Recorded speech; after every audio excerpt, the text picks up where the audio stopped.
अथसी साई चरित्र अध्याय 42 महासमाधि की ओर। भविष्य की आगाही। रामचंद्र दादा पाटिल और तात्या कोते पाटिल की मृत्यु टालना। लक्ष्मीबाई शिंदे को दान। अंतिम क्षण। बाबा ने किस प्रकार समाधि ली, इसका वर्णन इस अध्याय में किया गया है। प्रस्तावना। गत अध्यायों की कथाओं से यह स्पष्ट प्रतीत होता है कि गुरु कृपा की केवल एक किरण ही भवसागर के भय से सदा के लिए मुक्त कर देती है तथा मोक्ष का पथ सुगम करके दुख को सुख में परिवर्तित कर देती है। यदि सद्गुरु के मोह विनाशक पूजनीय चरणों का सदैव स्मरण करते रहोगे तो तुम्हारे समस्त कष्टों और भवसागर के दुखों का अंत होकर जन्म मृत्यु के चक्र से छुटकारा हो जाएगा। इसलिए जो अपने कल्याणार्थ चिंतित हो उन्हें साई समर्थ के अलौकिक मधुर लीलामृत का पान करना चाहिए। ऐसा करने से उनकी मति शुद्ध हो जाएगी। प्रारंभ में डॉक्टर पंडित का पूजन तथा किस प्रकार उन्होंने बाबा को त्रिपुंड लगाया, इसका उल्लेख मूल ग्रंथ में किया गया है। इस प्रसंग का वर्णन 11वें अध्याय में किया जा चुका है, इसलिए यहाँ उसका दोहराना उचित नहीं है। भविष्य की आगाही। पाठकों, आपने अभी तक केवल बाबा के जीवन काल की ही कथाएं सुनी है। अब आप ध्यानपूर्वक बाबा के निर्वाण काल का वर्णन सुनिए। 28 सितंबर सन 1918 को बाबा को साधारण सा ज्वर आया। यह ज्वर 2-3 दिन तक रहा। इसके उपरांत ही बाबा ने भोजन करना बिल्कुल त्याग दिया। इससे उनका शरीर दिन प्रतिदिन क्षीण एवं दुर्बल होने लगा। 17 दिनों के पश्चात अर्थात 18 अक्टूबर सन 1918 को 2:30 पर उन्होंने अपना शरीर त्याग दिया। यह समय प्रोफेसर जी के नार्के के तारीख 5/11/1918 के पत्र के अनुसार है, जो उन्होंने दादा साहेब खापर्डे को लिखा था और उस वर्ष की साई लीला पत्रिका के साथ 8 पृष्ठ प्रथम वर्ष में प्रकाशित हुआ था। इसके 2 वर्ष पूर्व ही बाबा ने अपने निर्वाण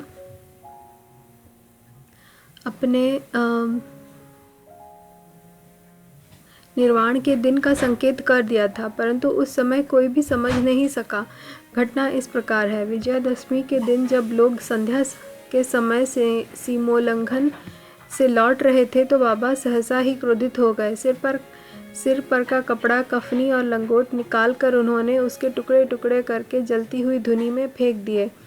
बाबा के द्वारा आहुति प्राप्त कर धुनी द्विगुणित प्रज्वलित होकर चमकने लगी और उससे कहीं अधिक बाबा का मुखमंडल की कांति चमक रही थी। वे पूर्ण दिगंबर खड़े थे और उनकी आंखें से अंगारे के समान चमक रही थी। उन्होंने आवेश में आकर उच्च स्वर में कहा कि लोगों, यहाँ आओ। मुझे देखकर पूर्ण निश्चय कर लो कि मैं हिंदू या मुसलमान। सभी भय से कांप रहे थे। किसी को भी उनके समीप जाने का साहस न हो रहा था। कुछ समय बीतने के पश्चात उनके भक्त भागोजी शिंदे, जो महारोग से पीड़ित थे, साहस कर बाबा के समीप गए और किसी प्रकार उन्होंने उनसे लंगोटी बांध ली और उनसे कहा कि बाबा, यह क्या बात है देव, आज दशहरा सीमोल्लंघन का त्योहार है।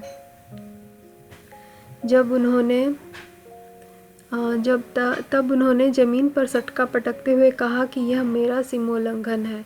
लगभग 11 बजे तक भी उनका क्रोध शांत न हुआ और भक्तों को चावड़ी जुलूस निकलने में संदेह होने लगा। 1 घंटे के पश्चात वे अपनी सहज स्थिति में आ गए और सदा की भांति पोशाक पहनकर चावड़ी जुलूस में सम्मिलित हो गए, जिसका वर्णन पूर्व में ही किया जा चुका है। इस घटना द्वारा बाबा ने इंगित किया कि जीवन रेखा पार करने के लिए दशहरा ही उचित समय है, परंतु उस समय किसी को भी उसका असली अर्थ समझ में न आया। बाबा ने और भी अन्य संकेत किए, जो इस प्रकार है।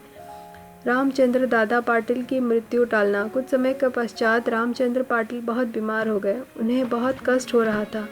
सब प्रकार के उपचार किए गए, परंतु कोई लाभ न हुआ और जीवन से हताश होकर वे मृत्यु के अंतिम क्षणों की प्रतीक्षा करने लगे।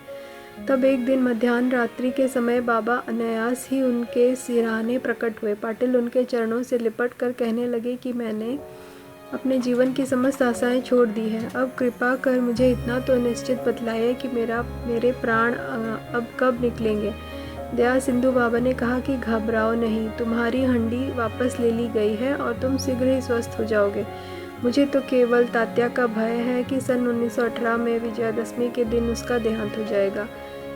किंतु यह भेद किसी से प्रकट न करना और न ही किसी को बतलाना, अन्यथा वह अधिक भयभीत हो जाएगा। रामचंद्र पूर्ण स्वस्थ हो गए, परंतु वे तात्या के जीवन के लिए निराश हुए। उन्हें ज्ञात था कि बाबा के शब्द कभी असत्य नहीं निकल सकते और 2 वर्ष के पश्चात ही तात्या इस संसार से विदा हो जाएगा।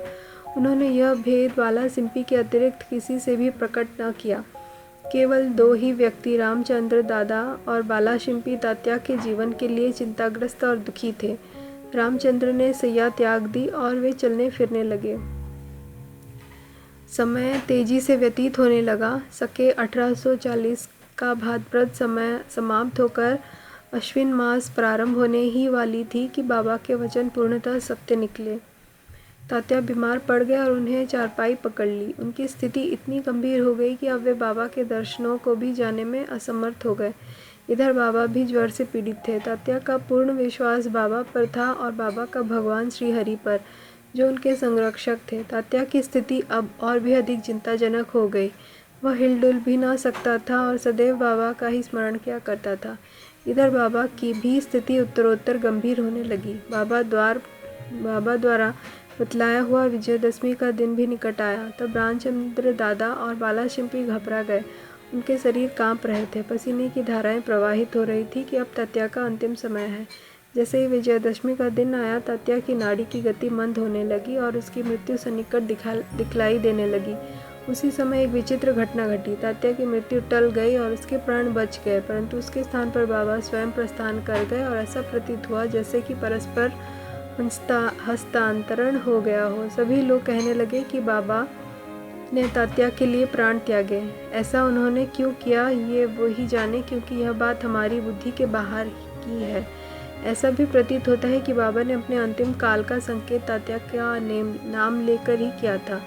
दूसरे दिन 16 अक्टूबर को प्रातःकाल बाबा ने दासगणों को पंढरपुर में स्वप्न दिया कि मस्जिद आकर के गिर पड़ी है। शिरडी के प्राय सभी तेली तंबोली मुझे कष्ट देते हैं, इसलिए मैंने अपना स्थान छोड़ दिया है। मैं तुम्हें यह सूचना देने आया हूँ कि कृपया शीघ्र वहाँ जाकर मेरे शरीर पर हर तरह के फूल इकट्ठा कर चढ़ाओ।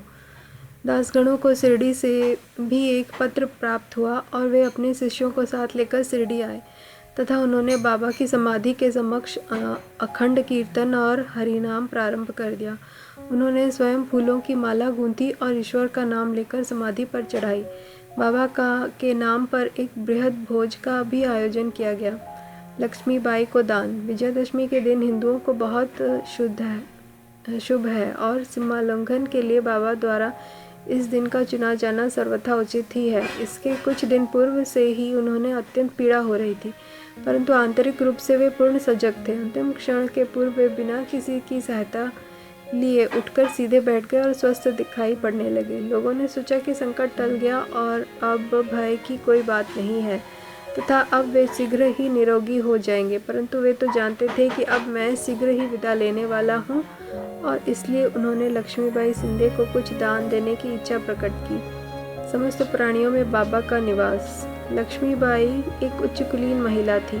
वे मस्जिद में बाबा की दिन रात सेवा किया करती थी। केवल भगत महाजपति तात्या और लक्ष्मीबाई के अतिरिक्त रात को मस्जिद की सीढ़ियों पर कोई नहीं चढ़ सकता था। एक बार संध्या समय जब बाबा तात्या के साथ मस्जिद में बैठे हुए थे, तभी लक्ष्मीबाई ने आकर उन्हें नमस्कार किया। तब बाबा कहने लगे कि अरे लक्ष्मी, मैं अत्यंत भूखा हूँ। वे यह कहकर लौट पड़े कि बाबा थोड़ी देर ठहरो, मैं अभी आपके लिए रोटी लेकर आती हूँ। उन्होंने रोटी और साग लाकर बाबा के सामने रख दिया, जो उन्होंने एक भूखे कुत्ते को दे दिया। तब लक्ष्मीबाई कहने लगी कि बाबा यह क्या, मैं तो शीघ्र गई और अपने हाथ से आपके लिए रोटी बना लाई। आपने एक ग्रास भी ग्रहण नहीं किए बिना उस कुत्ते के सामने डाल दिया। तब आपने व्यर्थ ही मुझे यह कष्ट क्यों दिया? बाबा ने उत्तर दिया कि व्यर्थ दुख ना करो, कुत्ते की भूख शांत करना मुझे तृप्त करने के बराबर ही है। कुत्ते की भी तो आत्मा है। प्राणी चाहे भले ही भिन्न आकृति प्रकृति के हों, उनमें कोई बोल सकते हैं और कोई मूक है, परंतु भूख सबकी एक सदृश है। इससे तुम सत्य जानो कि भूखों को भोजन कराना कराता है वह यथार्थ मुझे ही भोजन कराता है। यह एक अकाट्य सत्य है। इस साधारण सी घटना के द्वारा बाबा ने एक महान आध्यात्मिक सत्य की शिक्षा प्रदान की कि बिना किसी की भावनाओं को कष्ट पहुंचाए किस प्रकार उसे नित्य व्यवहार में लाया जा सकता है। इसके पश्चात ही लक्ष्मीबाई उन्हें नित्य ही प्रेम और भक्तिपूर्वक दूध, रोटी व अन्य भोजन देने लगी, जिसे सुकार कर बड़े चाव से खाते थे। वे उसमें से कुछ खाकर शेष लक्ष्मीबाई के द्वारा ही राधा कृष्ण माई के पास भेज दिया करते थे। इस उच्छिष्ट अन्न को वे प्रसाद स्वरूप समझकर प्रेम पूर्वक पाती थी। इस रोटी की कथा को असंबद्ध नहीं समझना चाहिए। इससे सिद्ध होता है कि सभी प्राणियों में बाबा का निवास है, जो सर्वव्यापी, जन्म मृत्यु से परे और अमर है।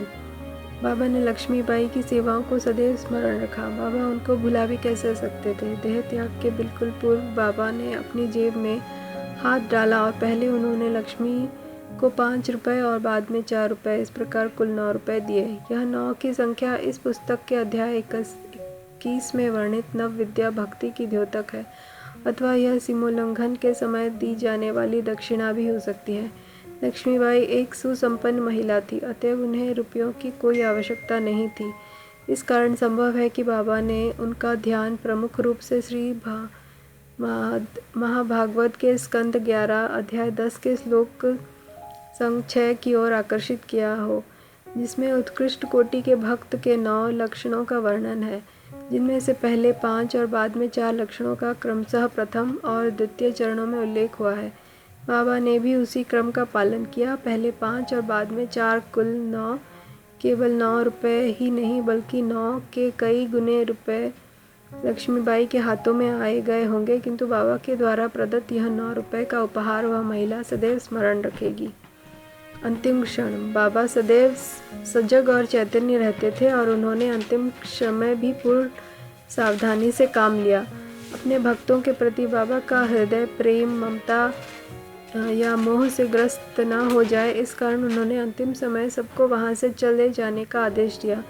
चिंतामग्न काका साहेब दीक्षित, बापू साहेब बूटी और अन्य महानुभाव जो मस्जिद में बाबा की सेवा में उपस्थित थे, उनको भी बाबा ने वाड़े में जाकर भोजन करके लौट आने को कहा। ऐसी स्थिति में वे बाबा को अकेला छोड़ना तो नहीं चाहते थे, परंतु उनकी आज्ञा का उल्लंघन भी नहीं कर सकते थे। इसलिए इच्छा न होते हुए भी उदास और दुखी हृदय से उन्होंने वाड़े को जाना पड़ा। उन्हें विदित था कि बाबा की स्थिति अत्यंत चिंताजनक है और इस प्रकार उन्हें अकेले छोड़ना उचित नहीं है। वे भोजन करने के लिए बैठे तो परंतु उनके मन कहीं और बाबा के साथ थे। अभी भोजन समाप्त भी न हो पाया था कि बाबा के नश्वर शरीर त्यागने का समाचार उनके पास पहुंचा और वे अधपट पेट ही अपनी थाली छोड़कर मस्जिद की ओर भागे और जाकर देखा कि बाबा सदा के लिए बाजी अपाक पोते की गोद में विश्राम कर रहे हैं। न वे नीचे लुढ़के और न सैया पर ही लौटे, अपने ही आसन पर शांतिपूर्वक बैठे हुए और अपने ही हाथों से दान देते हुए उन्होंने यह मानव शरीर त्याग दिया। संत स्वयं ही देह धारण करते हैं तथा कोई निश्चित ध्येय लेकर इस संसार में प्रकट होते हैं, और जब वह देह पूर्ण हो जाता है तो वे जिस सरलता से आकस्मिकता के साथ प्रकट होते हैं, उसी प्रकार लुप्त भी हो जाया करते हैं। श्री सद्गुरु साईनाथार्पणमस्तु। शुभम भवतु। ओम साई राम।